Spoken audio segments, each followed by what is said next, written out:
Okay, so after doing a list of about 20 things that help me get through the day to day, I was thinking about some of the other things that are actually really helpful to me. And one of them that just started popping for me was about redemption.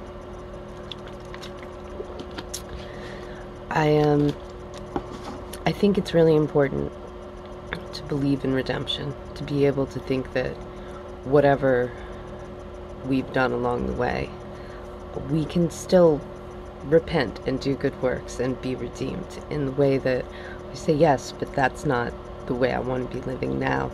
That's not the kind of life I'm trying to build for myself going forward.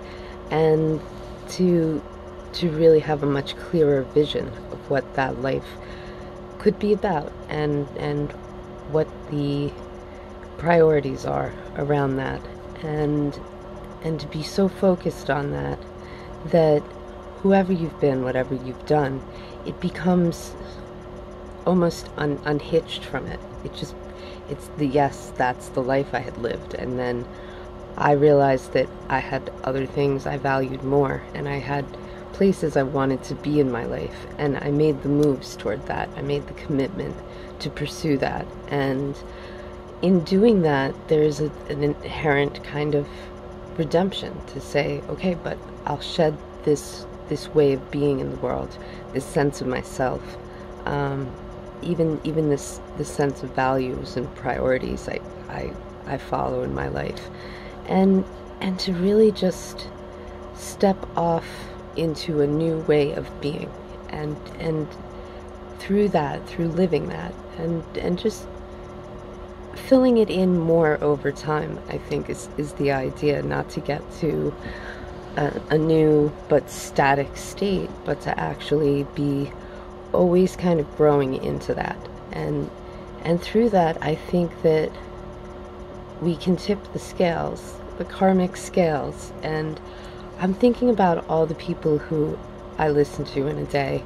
I go online and I read articles, and I listen to podcasts, and I pick up ideas from different places. And I'm thinking about how many of these people, because I think it's probably most of them, if you just shook it out a little, you find out they weren't doing all good all of their lives. There were chapters, and I think for many, they learned through that, and were able to bring what they have to offer now. They bring it forth through that experience of not living with it. And it's almost like being ashamed that you had to go to school to learn a subject.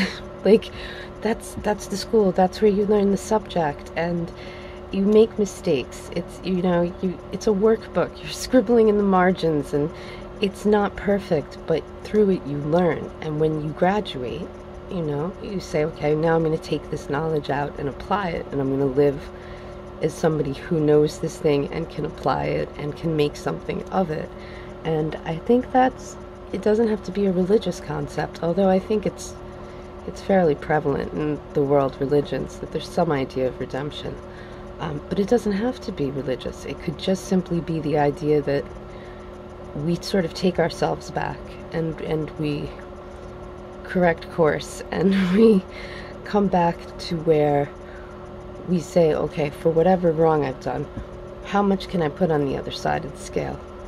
And ultimately live a life that balances that at a minimum, and hopefully unbalances it by putting so much good on the one side.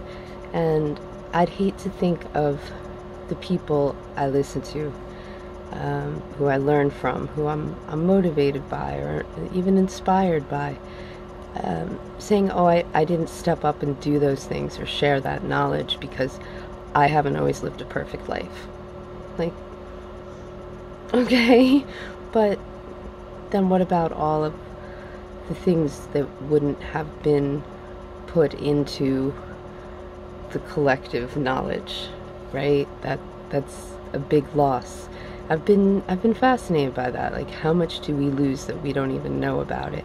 It's necessary that it be a great deal, because there are only so many hours in the day, and we've got to make choices about what we're going to do and what we're going to excel at and what we're going to suck at, and that's the priorities. But Yeah, I think even within our reach, we lose a lot. That which would be within our reach, we lose, because I think some people really do say, "Who am I to go out and do this thing? I don't have the credentials, the life experience. I don't have, you know, a a perfectly pure soul, untouched by any misdoing, any misdeeds." Right? It's just pristine, because I don't know what you're gonna bring to the world if you're that lily white. Like, you need to get a little dirt on you. That's life. That's part of it. But then you got to get up and dust it off too, and that's the redemption. And yeah, it's trying to keep my mindset on how do I sort of redeem myself? How do I make it worth all the mistakes? Right? How do I offset any harm I've done, that as I go, I really do try to live with a better sense of purpose and care. And I think just having that as a belief is something I can move to as I make choices, like moving toward that. And it's an important part of the landscape.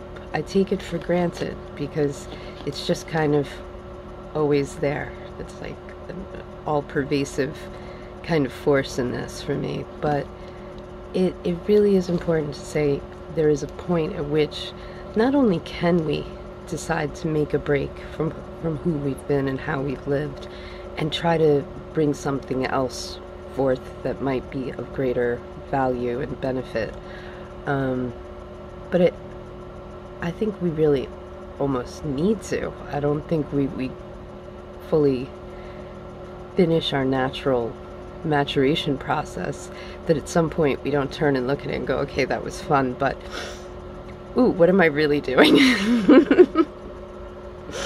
and start to hatch a plan for that, and put the priorities and the values around that. And I think that's a kind of very basic everyday redemption that anyone can choose for themselves and take up if they're in a way to want to sort of move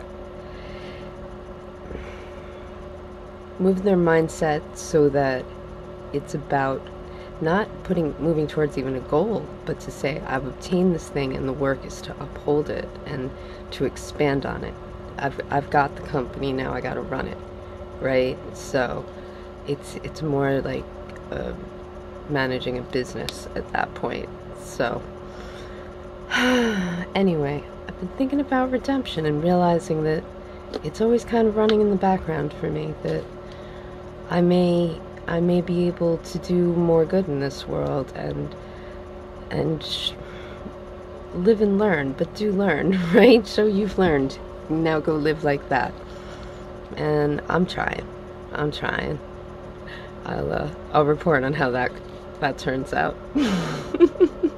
But yeah, for now there's this idea of I've decided to operate from sort of a reset place and be much more discerning, much more selective about what I bring into that new space, and what I give to that work, and what I do to provide for it and protect it, and I'm thinking about how I can develop it. And yeah, again, a lot of my focus is on that. So when I'm thinking about whether or not I deserve to succeed at something, or because we get in this, who are you? You don't deserve to. I'm like, okay, but listen, there's work needs doing, and maybe if I do it, it'll be of some value to someone somewhere, and that's more than me sitting here listening to the voice in my head. Because we all got one, and it just says, who are you? What do you think you're doing? Why do you get this? What makes you special that people are going to want to listen to you? Like, I don't know. I mean, I'm kind of short bus special, so I can't even say it. So there's that. That's distinguishing. But no, it's not that I'm special. It's just that I'm having a good time with these ideas, and I really love that other people want to come around and pick it up and think about it with me. It's like inviting people to my table. So Yeah, I've been enjoying that and I'm focused on that and I'm hoping that that could develop into something of greater benefit, of greater value. And my focus is on what the work deserves, not what I deserve. So even if the little harsh voice wants to be like, what are you doing? Who are you talking to? Who wants to hear from you? Be like, I don't know, I don't care, but there's work to be done. I'm going to do that. And it feels like that's part of saying I believe in my own redemption here. And I believe in other people being able to choose that for themselves. I don't think anybody it's not like you wouldn't order it if it were on the menu, but nobody's presenting it as a hey, without having to really vastly change your life or your beliefs. You can just take a very different position and say, I want to try doing it this way. I want to try being about this. And just sort of turn the little choices and the little choices and the little choices around to it as you go. And by the time you're done with it, it's all oriented around that, and the shift is natural, and it doesn't matter what else is going on. I'm like, yeah, but this matters more than me and my own bullshit, basically. So yeah, redemption. There's another idea. Okay, well, just riffing on that real quick.